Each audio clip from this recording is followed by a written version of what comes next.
By the Spirit, the church is gathered. The church is gathered to plead, "Come, Lord Jesus, come." By the Spirit, we are built up in comfort and teaching. The Spirit reminds us of all that Jesus taught us. By the Spirit, we are sent out. We are sent out to every nation and every tribe. We are sent out to proclaim that we are God's people. God walks with us, and we are His people. Manindog kita sa pag-awit.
Langit nung Amahan, daghang salamat ni ining matahom nga adlaw nga imong gihatag karon kanamo.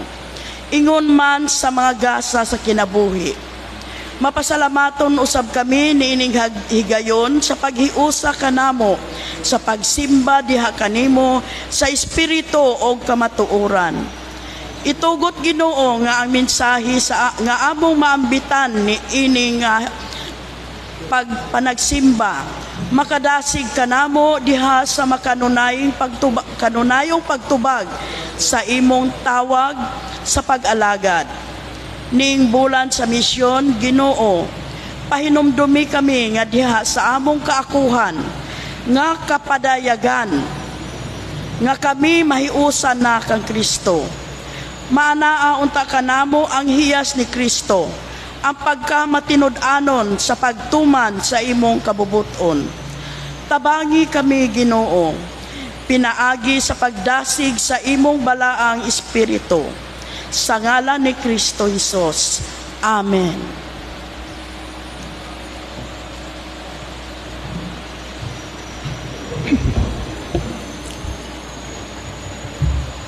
God proves His love for us in that while we still were sinners, Christ died for us.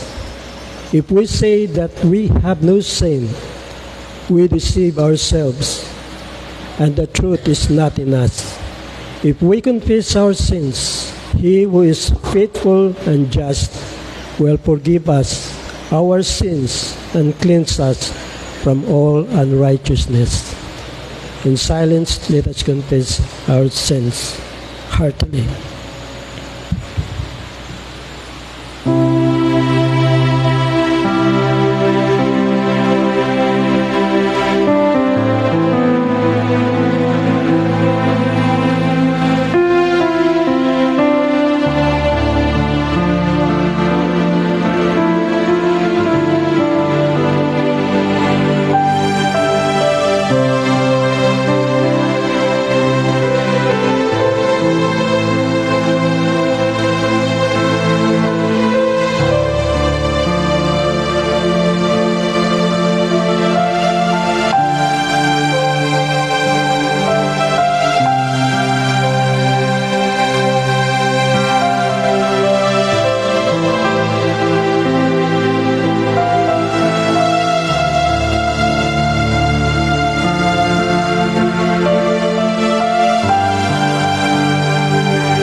Let us remember what Romans 10:9 says.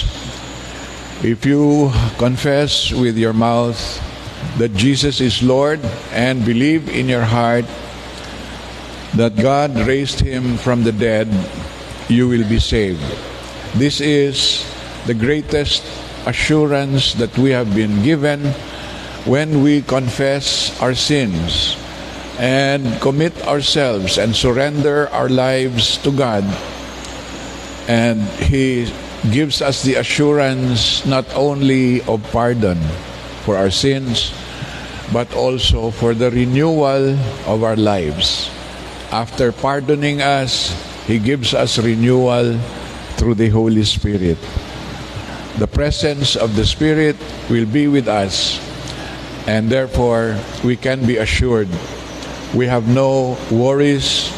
There is nothing that we should be worried about, because God has promised us salvation, eternal life. Receive the assurance of forgiveness. Amen.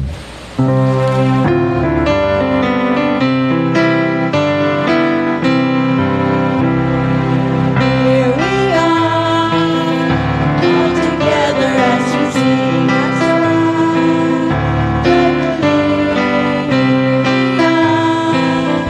All together as we pray, we'll always be in God. Join me now as friends and celebrate the brotherhood we share.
Please be seated. Good morning, maayong buntag. Sa Butuanon pa, madyaw nga hinaat.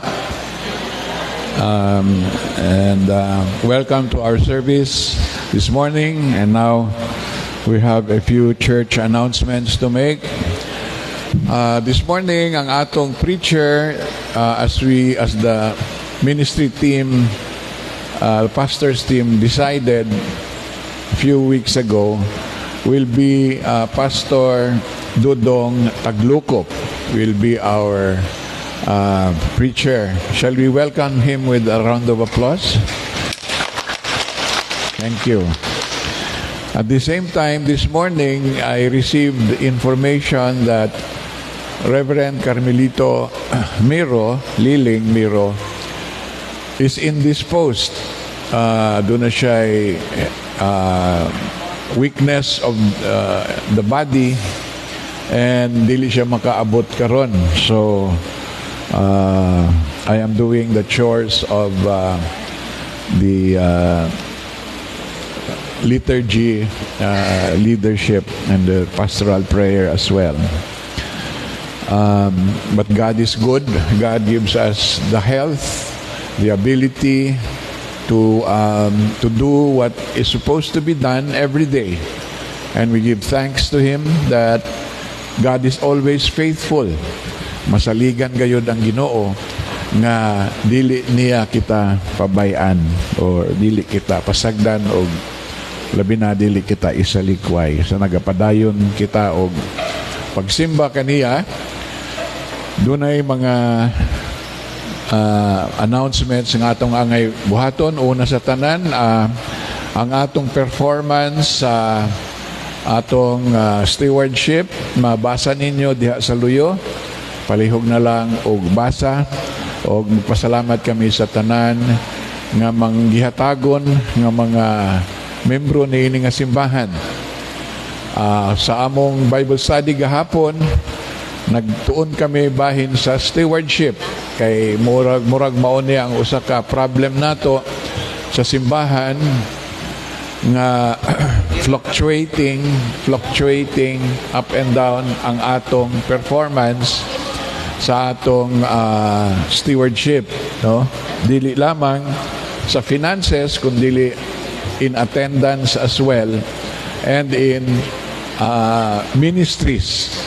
Dili pagyod ingon nga stable ang atong ministries except kaning mga batan-on, mura og maayo ang atong team in charge, ang Christian education team in charge for the young people and the children, and we give thanks to the Lord also for that. I would like to encourage the Board of Deacons after service, after breakfast, that we stay on a little while for a short moment, a few minutes. Akong hangyoon ang mga members sa Board of Deacons o council members who are present to have a kind of caucus lang about our finances, especially as we begin to prepare for our anniversary karong October. So this month of August is Mission Month. September is Christian Education Month, which means we talk about equipping the saints, equipping the members of the church to be active witnesses of the love of God. That is the Christian Education and Nurture Month. So, importante kining September. Dayon, October, for us, will be a very big month. That's why we need to meet the Board of Deacons and the others, kay ang anniversary nato will be in October. No?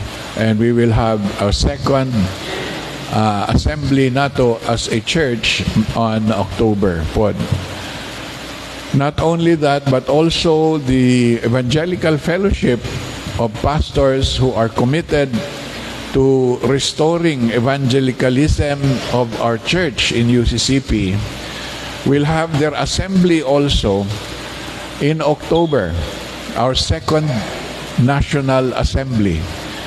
Last time, there were more than 100 pastors all over the Philippines, including myself and others who came together in Dumaguete as an evangelical fellowship, mga magsuon nga nagatuo sa pagbalik,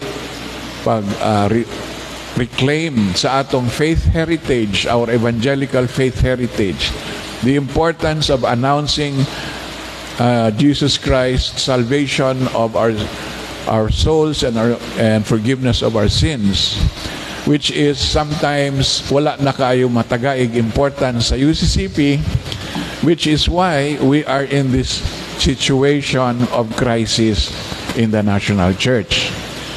So, if you will remember, last year, nag-assembly ta, the first assembly of one local evangelical church, affirming na mubalik ta sa evangelical roots nato. O after that, dunay last year po evangelical fellowship sa tibuok nga nasod. For all those churches who believe that we have gone astray and we must go back to our roots, the evangelical faith roots. So that's what's going to happen. And also, let us continue to pray for the unity of our church. We don't intend to separate from the UCCP. We intend to transform it from inside. And to transform it from inside means we need to make the local churches aware of what is going on in the Council of Bishops and in the assemblies and in the United Church Workers organizations, which we believe is a departure from the evangelical faith heritage we inherited from the missionaries in the 19th century, 19th and 20th centuries. So, also this August, there will be a meeting of church workers in Silliman with the Church Workers Assembly convocation, and some pastors will be going there. We would like to announce that also. So, yesterday we had a baptism of the grandson of Ildefonso Jaime, who is a member of this church, and we give thanks that there were many in attendance in that birthday as well as baptism celebration. And our Newman classes will continue. And just to repeat, we need to meet with the Board of Deacons after service, after breakfast, for a little while, maybe 10 or 20 minutes, to talk about planning for our second assembly as a Butuan Evangelical Church. Let us now, we celebrate also, we remember those who are celebrating their birthdays and their wedding anniversaries, and let us remember them through our prayers as we go to the church prayer at this time. Let's bow our heads in prayer.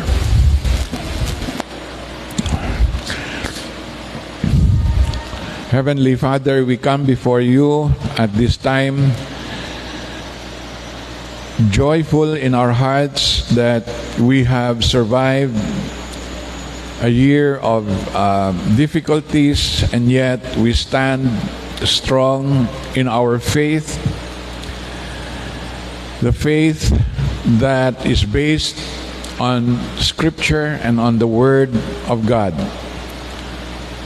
We would like to declare that we believe in the evangelical faith, because only by faith can we access the grace of God by believing in Jesus Christ, the Son of God, who was sent into the world to save us from sins so that we may be reconciled to God once again. And it is only by faith and by the grace of God that we are able to be transformed. Transformation takes place every day. Every day that we affirm our relationship to Jesus Christ and among ourselves as a fellowship of believers. There is no transformation of the church. There is no transformation of society without salvation in Jesus Christ. So we continue to pray that the mission that was given to us in Matthew 28 will be our guiding light as we continue the second year of our existence as Butuan Evangelical Church. We are not afraid of those who wield power ecclesiastically because we believe that the Lord is our King. There is no need for any other authority except Jesus Christ our Lord. So we pray, O God, that you will be with us as we prepare for these momentous events that have been planned within the next 3 months.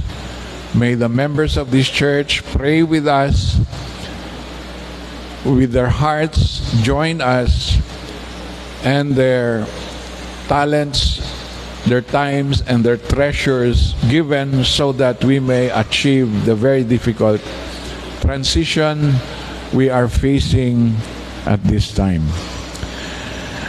But we believe in the power of the Holy Spirit. By ourselves, we can do nothing much, but with the Spirit of God joining us in all our endeavors, nothing is impossible. So God, we come to you humbly on our knees as we dedicate today once again to your glory this church, the evangelical faith, and transformation as a result of our faith in Jesus Christ. Bless this church, O God, not only Butuan Evangelical Church, but the National Evangelical Fellowship that is trying to transform not only our UCCP, but also transforming the whole of Philippine society. Lord, we pray that we will be made victorious through your guidance, your presence, your inspiration, and your love to each and every one of us, so that each and every believer, Lord, will take his place in the forefront of this struggle to glorify your name. You are not defeated. We are not defeated. We will continue on to victory. In the name of Jesus Christ, our Lord, we pray. Amen. Thy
Please rise for the reading of the word.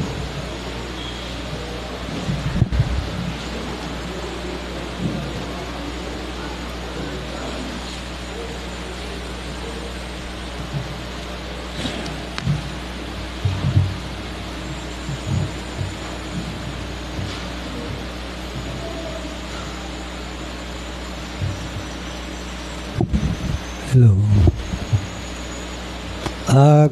Good morning, everyone.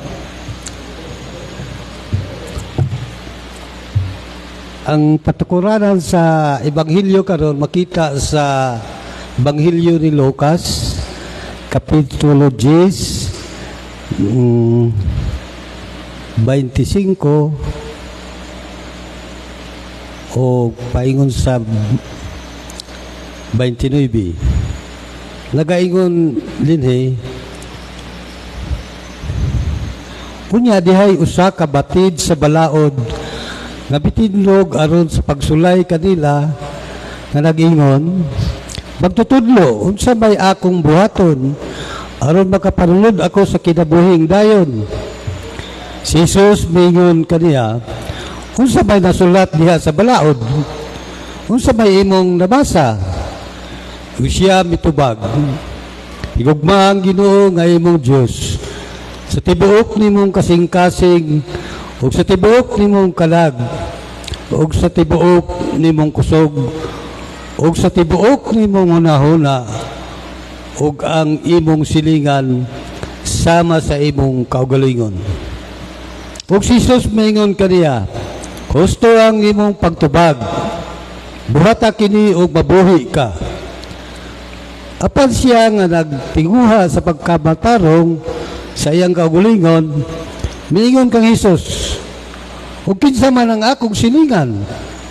Si Jesus mitubag, may usa ka tawo nga milugsong gikan sa Jerusalem paingon sa Jericho, ug nahulog adto sa mga kamot sa mga tulisan, nga mihubo og mibunog kaniya, ug unya milakaw, gibiyaan siya nga himatyon. Ug naatol nga may pare nga miagi ni atong dalana, ug sa iyang pagkakita sa tao, dito siya miagi sa pikas. Mao man usab ang usa ka libihanon sa pag-abot niya sa baong dapit, ug sa pagkakita sa tao, dito usab siya miagi sa pikas. Apan usa ka sa maranhon, ang iyang pagpadaw miabot sa nahimutangan sa tao, ug sa iyang pagkakita kaniya naluoy siya, ug siya miduol kaniya, ug gibugkusan ang iyang mga samad, ug gibubuan og lana og bino, kunya iyang gipasakay sa iyang hayop, ug gidala siya ngadto sa usa ka balay abutanan, ug giatiman niya siya. O pagkasunod adlaw, mikuha siya og 2 ka denaryo og gihatag kini sa tag-iya sa balay abutanan. Og miingon atiman na siya og bisan pilay sobra nga imong magasto, bayran ko lang unya ikaw sa akong pagbalik. Karon sa imong paghunahuna, hain man nining tulo sa nagpakita nga silingan sa tao nga nahulog adto sa mga kamot sa mga tulisan. Siya mitubag, katong nagpakita sa kaluoy, ug si Jesus mingon kanila, lakaw og buhata usab kana. Sa nagpadayon silang paglakaw, misulod siya sa usa ka balangay, ug usa ka babae nga ngadlag Marta midawat kaniya sa balay. Dinhilang ko tabang ang balaanong pulo nga atong bahin-bahinon ka. Salamat.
Salamat sa mga kabataan unan. Ug salamat gyud dito sa nagtudlo tungod kay ang Espiritu sa Ginoo yang ipadayag adto sa mga kabataan unan aron mahimo silang ugma, mahimong galamiton diya sa dakong galamiton dinhi sa kalibutan. Labi na kung ang atong emphasis karon is unsaon kanang pagkapiniyalan diha sa kabuhatan sa Dios. Unya ang title sa akong mensahe kaning everlasting life, kinabuhi nga walay katapusan. Og di ni siya bag-o sa inyong dalunggan na kini nga mensahe tungod kay pauni paborito sa mga magwawali sa una nga panahon. Kani mura lang ni siya o kaning reprisal gadto sa atong mga hunahuna, atong spiritual aspects nga ang importante sa tao kining kinabuhi, luyo na ining kinabuhi.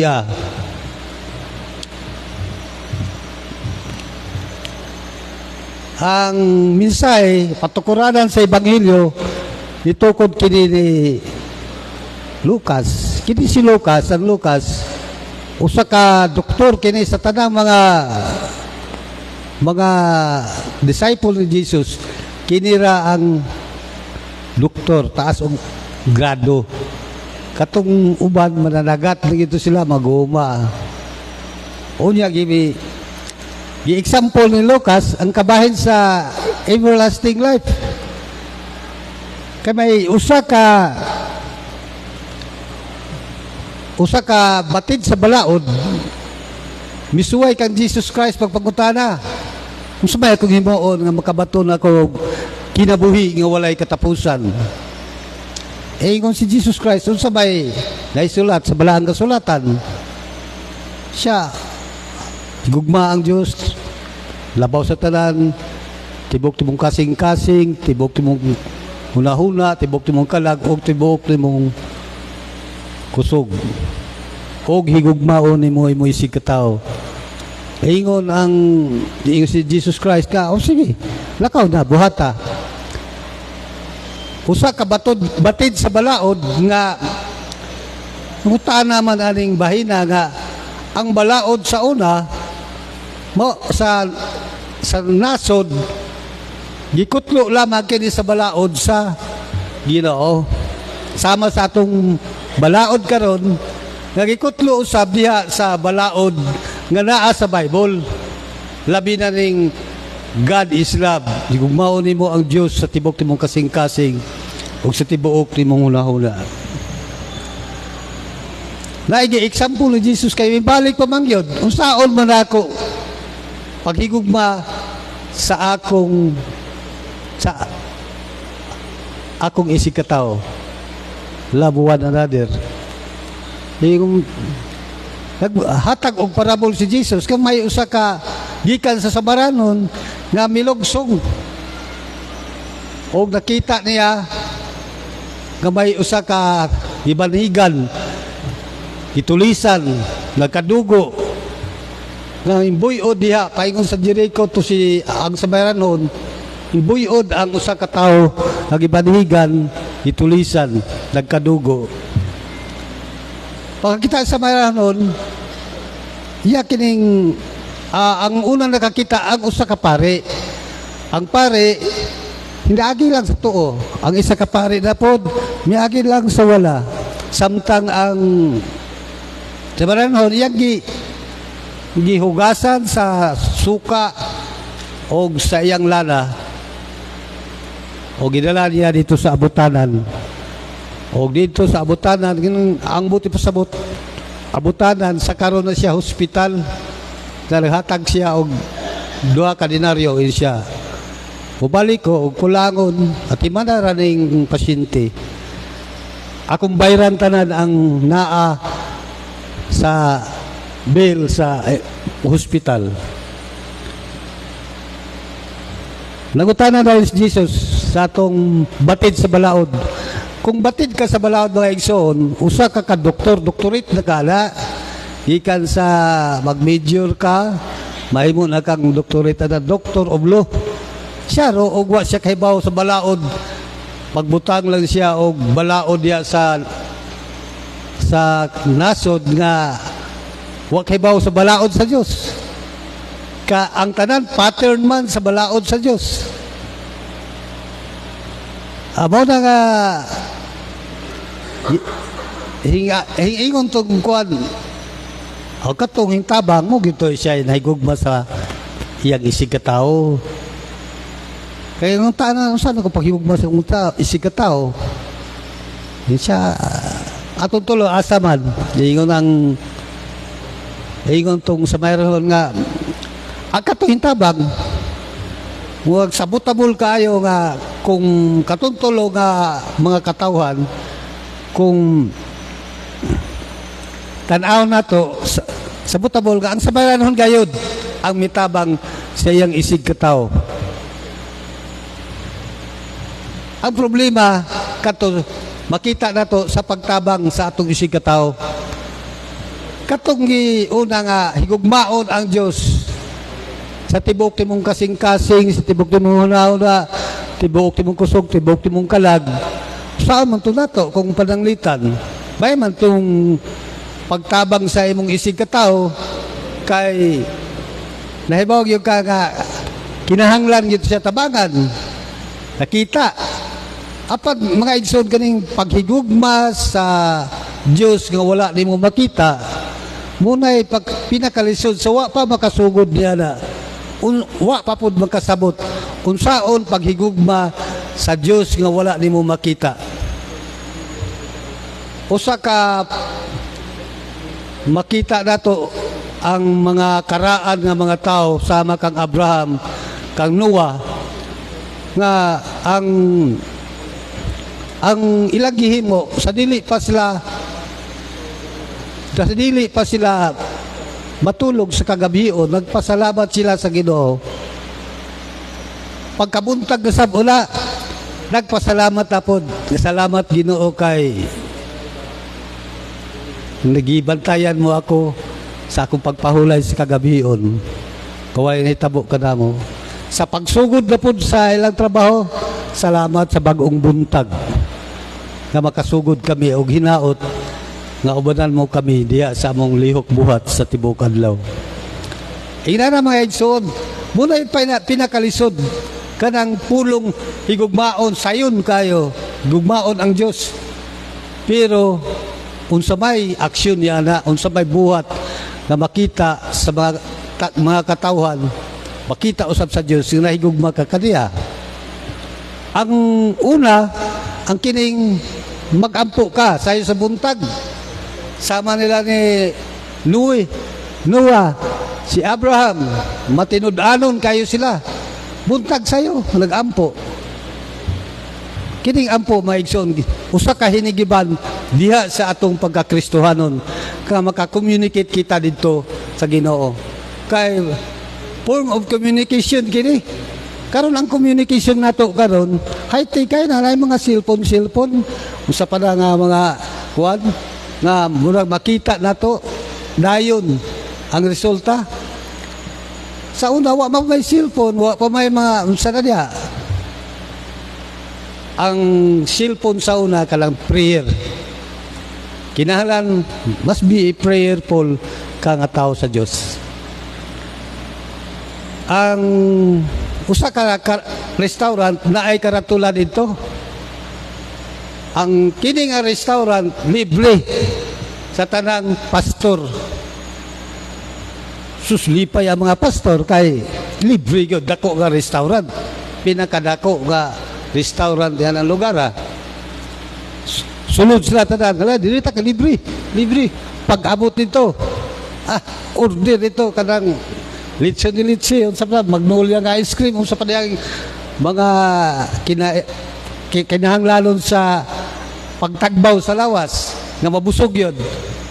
Ang problema mga igsoon paggawas na may waiter dito nga, sir, na yung bill, sir, oh. Ha? Kadako naman. 2,000 naman ni sir. Ay, usap na yung karatula diha nga. Libre ang mga pastor. Pastor biyo niya. Oh. Siya di mamu pastor sir. Say di, isa mo na yun eh. Pastor mi. O pastor ka sir. Hingkaon mo magkalitso, magkamag-ampo. Ang requirements niya, kinahanglan nga adisir ni mo kanon ang pagkaon ampuan sa salamat Ginoo sa kalanon na makahatag unta kinig mayong paglawas pinagi si mga padalangin ang problema nato kay pagkakita nato sa pagkaon halimot man ta labi na gutom bahala usa kini ka kinahanglanon nga mahimo kang iya sa Dios kanang nagampo ka mainampuon ka sama nila ni Noe o sama nila ni Abraham nga himo silang example diha sa pagtuo nahimo silang tao sa Dios gipiyalan siya sa tanang kabuhatan makita nimo ang pagpiyal sa Dios tung arka ni Noe tanang mga hayop pares-pares karga ngunya pagkahuman sa lunop lunaw kayo balik pagkalunaw ang mga sagbot nga lulupan so sa ka mensahe diya sa paay ng puon ay ikaduha makita diha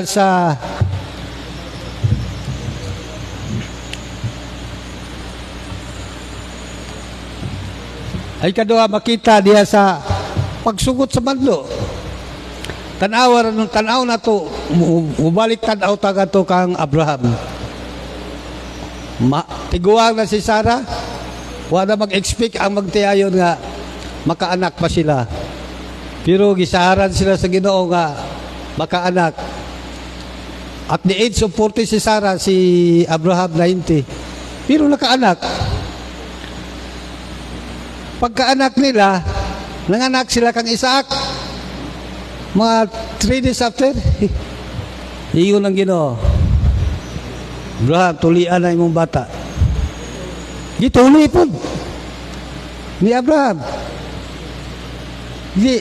makita dito nga masinugtanon si Abraham bisan ang tuli wa pa sila kukuan kayo unsa lang tuli ang pinaka kuan pag kayo pinaka-climax sa history ni Abraham bahin sa iyang anak si Isaac hiingon na po ang Diyos kang Abraham dalhan ang imong si Isaac dito sa bukid sa Sinai o dito ihalad siya niya ang halad sa unang mga igsoon halad sinunog abot ipasabot ang nahibaw na siyang yanong pagsabot ni Abraham nga ihalad iyang anak sunugon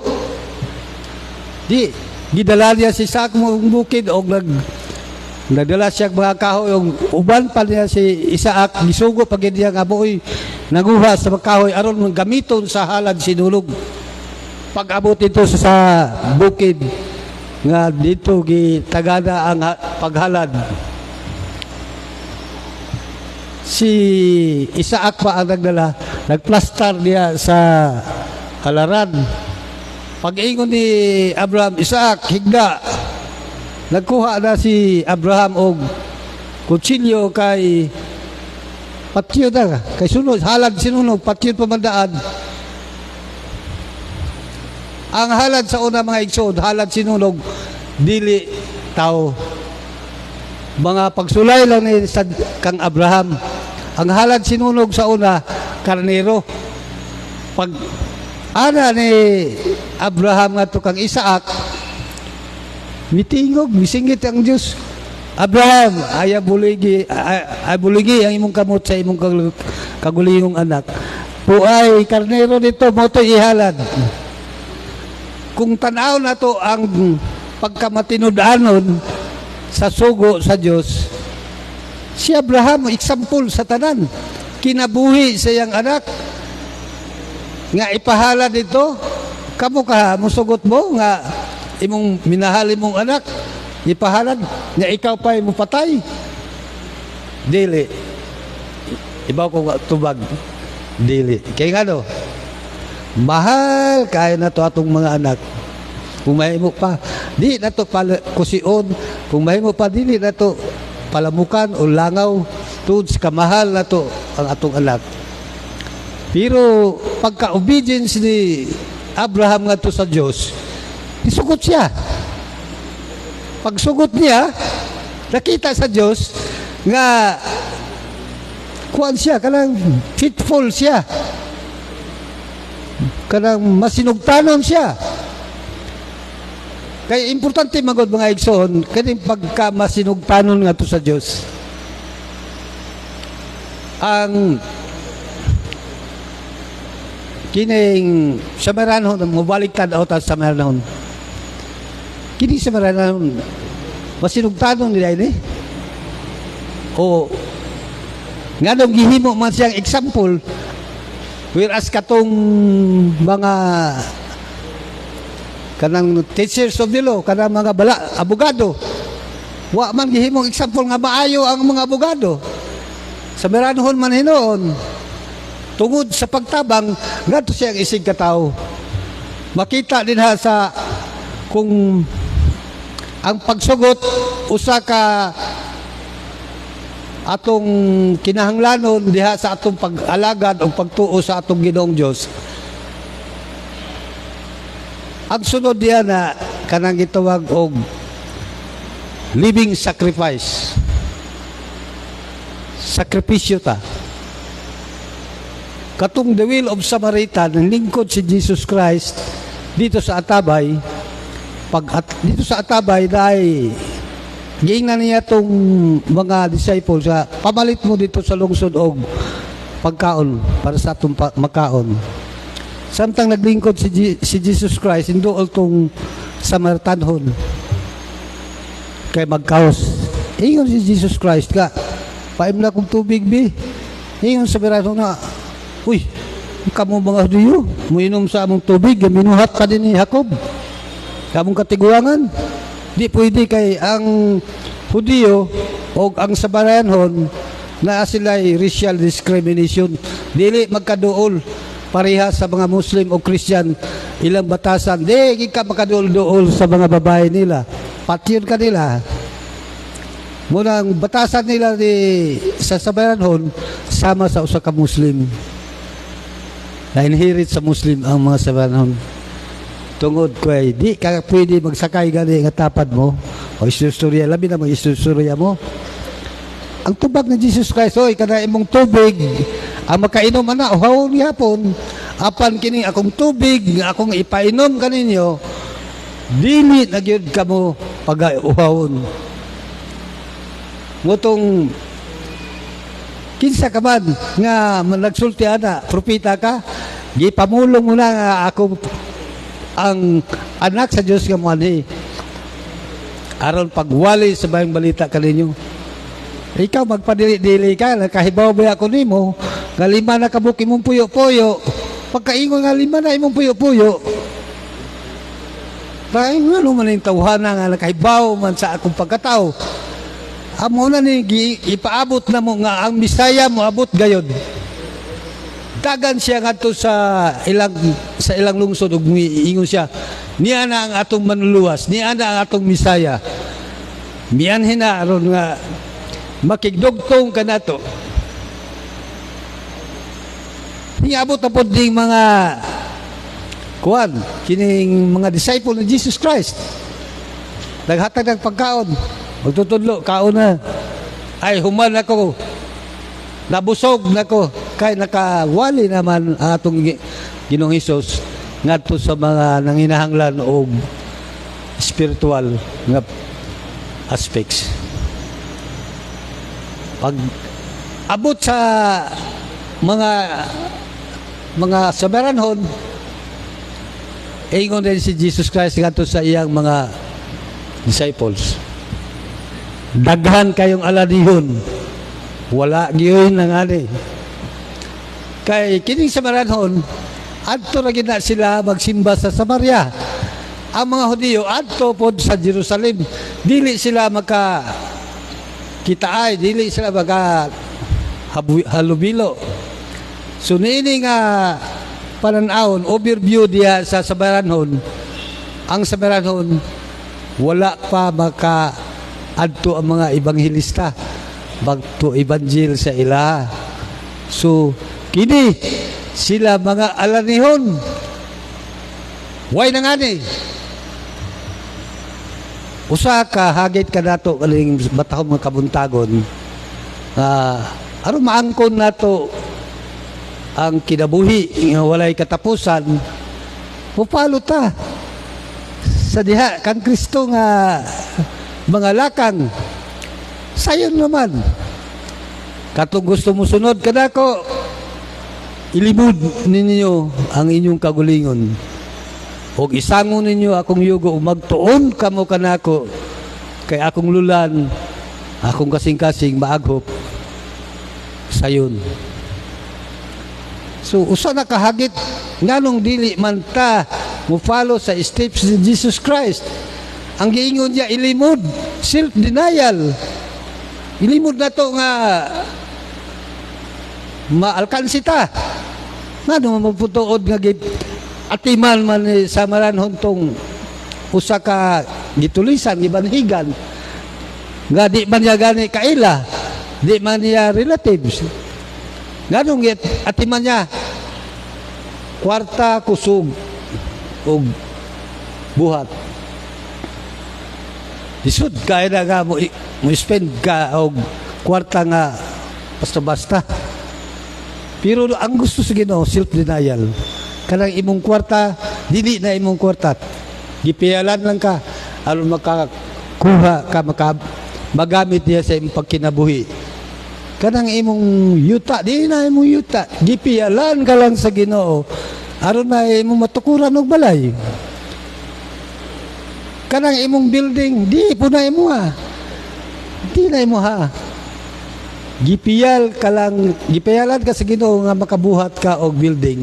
Pinagi sa imong kwarta. Kay kung imuha pa ng building, ano magbuhis man ka ngadto sa gobyerno? Kung imo pa ng yuta, ano magbuhis man ka ngadto sa gobyerno? Sa ato pa, piniyalan. Pagka pinayalan, mao na atong emphasis karon, pagka pinayalan karon nga buwan.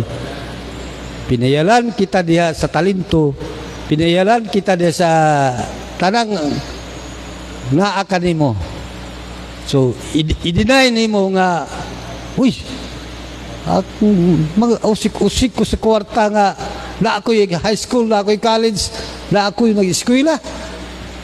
Murba-anugon ka tungod kay pagkaanugon na ng kwartaha, di lalim. Nga, namuntar na ako ng kwartaha, tapos ipanghatag na ako sa di kaila. Pero, asa man kadapit ang imong direksyon sa kinabuhi? Everlasting life or everlasting damnation? Kanang walay katapusan nga kapungot sa Dios tungod kay nagtuman ka sa imong kagulingon. Wala ka mo sangon sa padawagan sa Ginoo. Daghang alanihon. Walay nangani. Hinaot ang Diyos magapadalangin sa mga mensahe.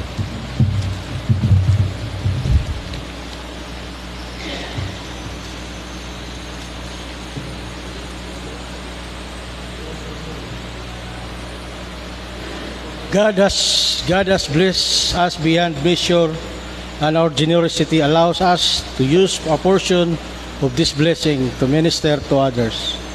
We invite everyone to gather their gift and offer them to God as an act of worship. Let us come together and worship through our generosity.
Jesus, our Savior and Redeemer, we come to you, our heart filled in gratitude for the abundant blessing you give us each day.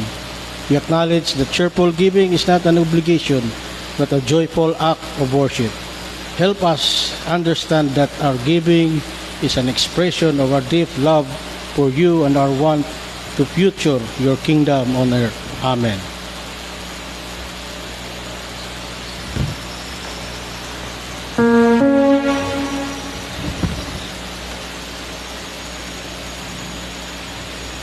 Let us stand and rise for our singing of the closing song. And as we sing the closing song, this is Mission Month. Let us remind ourselves that the harvest is plenty, but the harvesters are few, the workers are few.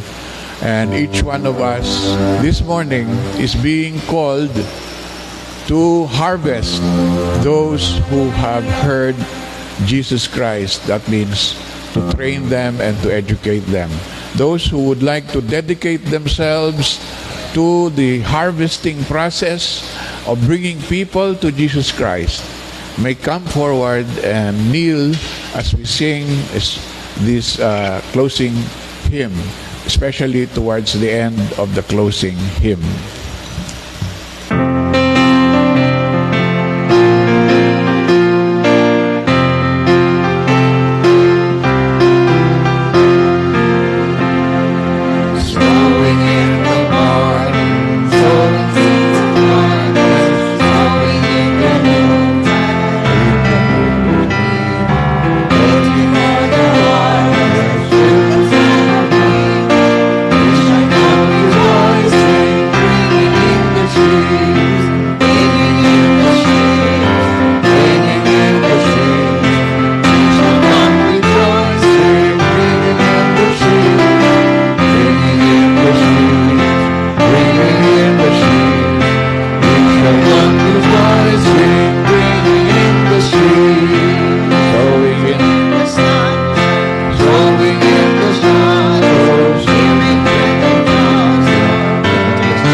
Rejoice, O Lord, that we can proclaim the Word of God and invite people to commit their lives to Jesus Christ, our Lord. In this month of mission, we receive those who accept Jesus Christ and those who commit themselves once again to do the work that has been given to the church since time immemorial. May we be strong in faith and may we be inspired to bring in the sheaves, bring the people to Jesus Christ our Lord, now and in the next months of our lives. This is our calling and this is our purpose.